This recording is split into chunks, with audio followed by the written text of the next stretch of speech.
तो welcome back friends, फिर आप सभी का मेरे इस नए यूट्यूब चैनल पे स्वागत है। तो आज हम देखने वाले हैं basic pattern of C language. तो हमने अपनी सी लैंग्वेज सीरीज़ को स्टार्ट कर दिया है और ये हमारे सी लैंग्वेज सीरीज़ का सेकंड वीडियो है। लेकिन आगे बढ़ने से पहले अगर आपको मेरी वीडियो पसंद आती है तो मेरी वीडियो को लाइक करना और चैनल को सब्सक्राइब करना मत भूलना। तो चलो बिना समय गवाए अपनी वीडियो को स्टार्ट करते हैं।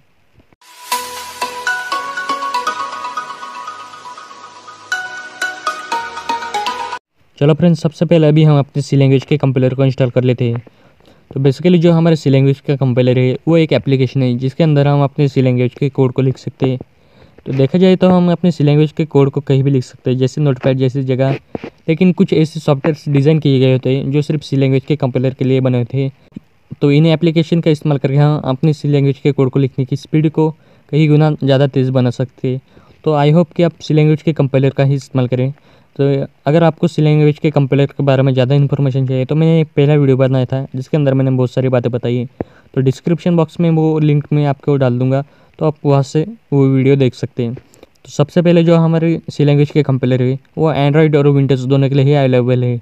तो आप उसे प्ले स्टोर से डाउनलोड कर सकते हैं या आप उसे गूगल क्रोम से भी डाउनलोड कर सकते हैं।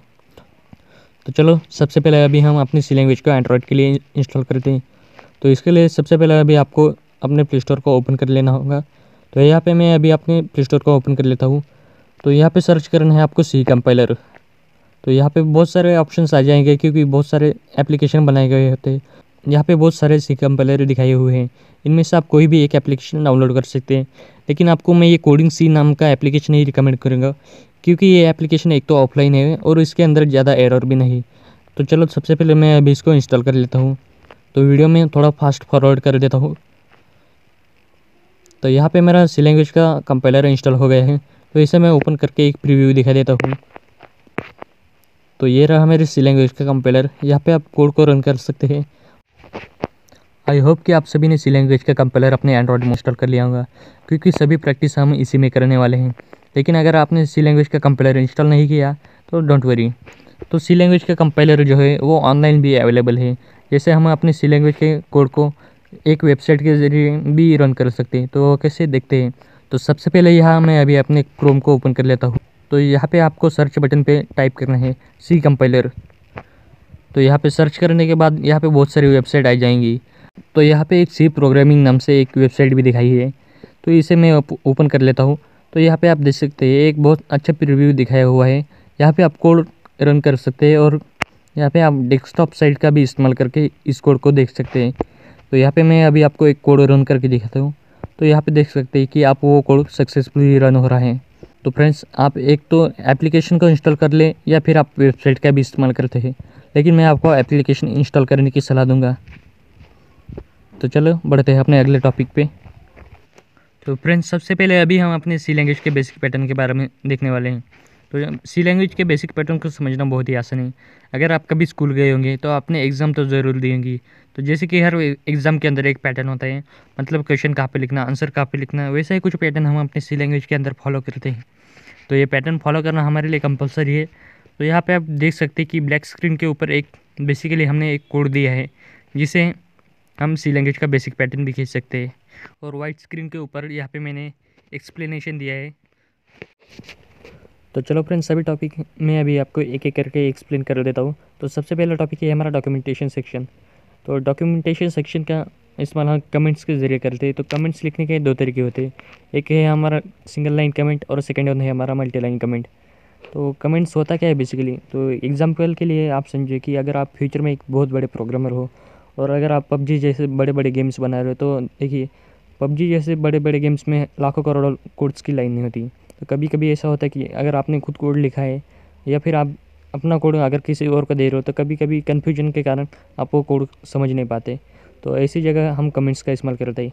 तो हर ग्रुप में कोई न कोई एक बंदा होता है, मतलब जिसे हम इग्नोर करते हैं। तो कमेंट्स भी वैसे ही है, मतलब जिसका हो के भी कोई वजूद नहीं। मतलब अगर हम इसका इस्तेमाल कोड के अंदर करें तो ये तो कोड की लाइनें होती तो ज़रूर है, लेकिन वो प्रिंट करते समय स्क्रीन के ऊपर दिखाई नहीं देती। तो ये बात जो अभी मैं आपको कह रहा हूँ, ये सभी बातें मैं अभी आपको कंपाइलर के ऊपर एक्सप्लेन करता हूँ। तो चलो चलते हैं अपने सी लैंग्वेज के कंपाइलर पे। तो फ्रेंड्स, सबसे पहले मैं अभी अपने सी लैंग्वेज के कंपाइलर को यहाँ पे ओपन कर लेता हूँ। तो बेसिकली यहाँ पे जो एक कोड लिखा हुआ दिख रहा है, ये बेसिकली एक हेलो वर्ड कोड है। इसको रन करूँ तो यहाँ पे स्क्रीन के ऊपर हेलो वर्ल्ड शो होगा। तो देखिए यहाँ पे कंपाइलेशन के लिए स्टार्टिंग में थोड़ा टाइम लेता है, के बाद आपका कंपाइलर ठीक से काम करना शुरू कर देता है। तो यहाँ पे आप देख सकते हैं कि यहाँ पे हेलो वर्ल्ड लिखा हुआ शो हो रहा है। तो देखिए ये जो फॉर्मेट है ये मैं आपको एक्सप्लेन करूँगा, लेकिन सबसे पहले मैं आपको कमेंट्स के बारे में बताना चाहूँगा। तो बेसिकली जो हमारे कमेंट्स होती है उसका इस्तेमाल हम कोड के किसी भी जगह पे कर सकते हैं। तो कमेंट्स का इस्तेमाल क्यों करते हैं इसका भी एग्जांपल मैं आपको देता हूँ। तो देखिए अगर आप फ्यूचर में बहुत बड़े प्रोग्रामर बन गए तो कभी कभी ऐसा होता है कि जब हम बहुत बड़े बड़े गेम बनाते हैं तो जो हमारे बड़े गेम्स होते हैं उसके लिए पूरी की पूरी टीम होती है, उससे हम अकेले नहीं डिज़ाइन कर सकते। तो जो हमारे फ्रेंड्स होते हैं जिसे तो कभी कभी होता क्या है कि हम अपना कोड किसी अपने फ्रेंड्स को मतलब किसी प्रोग्रामर को देना होता है, तो कभी कभी वो हमारे कोड को समझ नहीं पाता।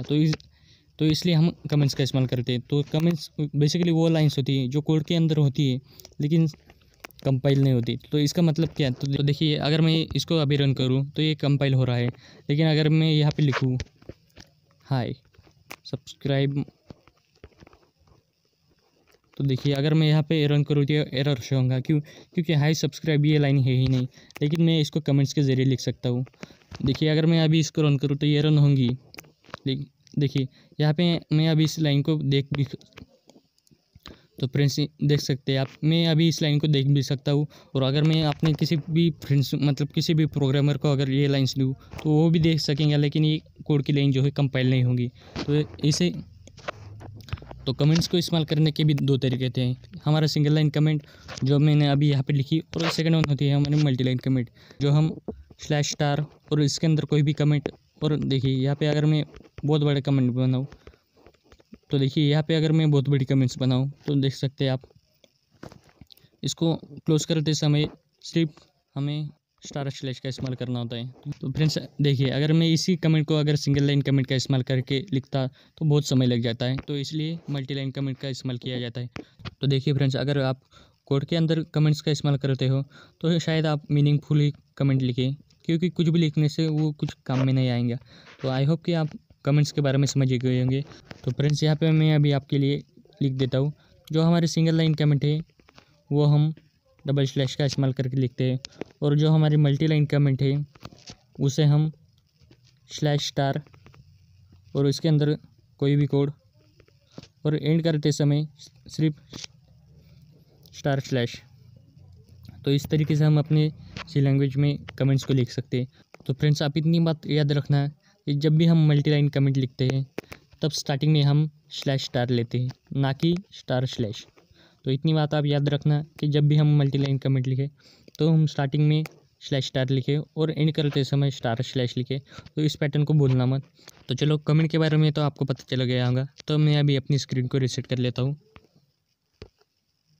तो अगर आप चाहे तो यहाँ पे सी लैंग्वेज के कोड को सेव भी कर सकते हो। तो यहाँ पे सेव का भी बटन है। तो सबसे पहले मैं अभी इसे रीसेट कर लेता हूँ। तो यहाँ पे जो आप बेसिक फॉर्मेट दिख रहा है इसे मैं अभी आपको एक्सप्लेन कर देता हूँ। तो ये जो सबसे ऊपर है #include in angle bracket stdio.h, तो इसे हम अपनी हेडर फाइल भी कहते हैं। तो हेडर फाइल क्यों? तो देखिए हम अपने डेली लाइफ में जितने भी वर्ड्स को इस्तेमाल करते हैं, जैसे कि मोबाइल, इंटरनेट, ये सारी बातें अपने ब्रेन में मतलब अपने हेड में स्टोर होती हैं।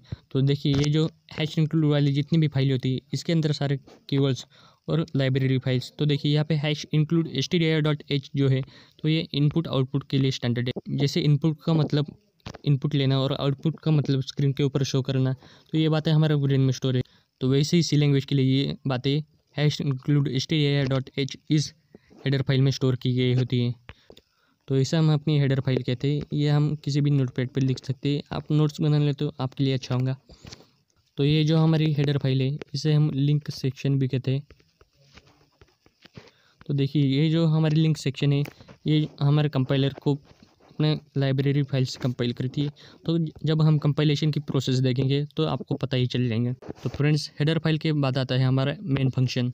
तो हर सी लैंग्वेज के कोड में एक मेन फंक्शन कंपलसरी होता है। तो फ्रेंड्स यहाँ पे देखिए यहाँ पे 2 कर्ली ब्रैकेट्स दिखाए हुए हैं। तो इन 2 ब्रैकेट्स के अंदर हमारा सी लैंग्वेज का सभी कोड आता है। तो देखिए इंट मेन फंक्शन और #include stdio.h इसके अंदर जितनी भी जगह थी तो इस जगह को हम बढ़ा भी सकते हैं, तो इसका टेंशन मत लेना। तो फ्रेंड्स हेडर फाइल और मेन फंक्शन के अंदर जितनी भी जगह है इस जगह पे हम अपने ग्लोबल फंक्शन और ग्लोबल वैल्यूज़ को डिक्लेयर करते हैं। तो इसे हम डेफिनेशन सेक्शन और ग्लोबल डिक्लेरेशन भी कहते हैं। तो फ्रेंड्स ग्लोबल सेक्शन और डेफिनेशन सेक्शन का इस्तेमाल हम आगे करने वाले हैं, लेकिन आपके लिए थोड़ी इन्फॉर्मेशन दे देता हूँ। तो फ्रेंड्स यहाँ पे देखिए, अगर मैं यहाँ पे लिखूँ पाई इज इक्वल टू, तो पाई की वैल्यू आपको पता ही होगी कि पाई की वैल्यू 3.14 है। तो अगर मैं यहाँ पे पाई की वैल्यू लिखूँ तो ये पाई की वैल्यू में किसी भी जगह, मतलब इसके नीचे किसी भी जगह पे अपनी पाई की वैल्यू को एक्सेस कर सकता हूँ। तो ये सब बातें आपके लिए नई है, इसलिए आप इतनी जल्दी समझ नहीं पाओगे, लेकिन जैसे जैसे हम अपनी सिलेंगे सीरीज़ में आगे बढ़ेंगे, ये सभी बातें मैं आपको एक एक करके डिटेल में समझाऊंगा। तो चलो उसके बाद देखते हैं हमारा मेन फंक्शन। तो यहाँ पे मैंने बताया कि यहाँ पे हम अपने सी लैंग्वेज का सभी कोड लिखते हैं। तो ये जो रिटर्न फंक्शन है, ये फंक्शन हम सिर्फ फंक्शन डिक्लेयर करने के बाद इस्तेमाल करते हैं। तो फंक्शन क्या होता है, ये सब बातें हम आगे जानने वाले हैं, क्योंकि सभी की सभी बातें आप एक ही समय नहीं समझ पाओगे। तो फ्रेंड्स आज के लिए सिर्फ इतना ही। तो आज हमने क्या क्या देखा, ये रिकैप ले लेते हैं। तो सबसे पहले हमने कमेंट्स के बारे में देखा, उसके बाद हमने हेडर फाइल के बारे में देखा, उसके बाद हमने इंट मेन फंक्शन के बारे में देखा, और उसके बाद हमने ग्लोबल डिक्लेरेशन के बारे में देखा, और आज हमने अपने सी लैंग्वेज के कंपाइलर को भी इंस्टॉल किया है। तो सिर्फ आज के लिए सिर्फ इतना ही। तो मिलते हैं अगली वीडियो में, तब तक के लिए गुड बाय।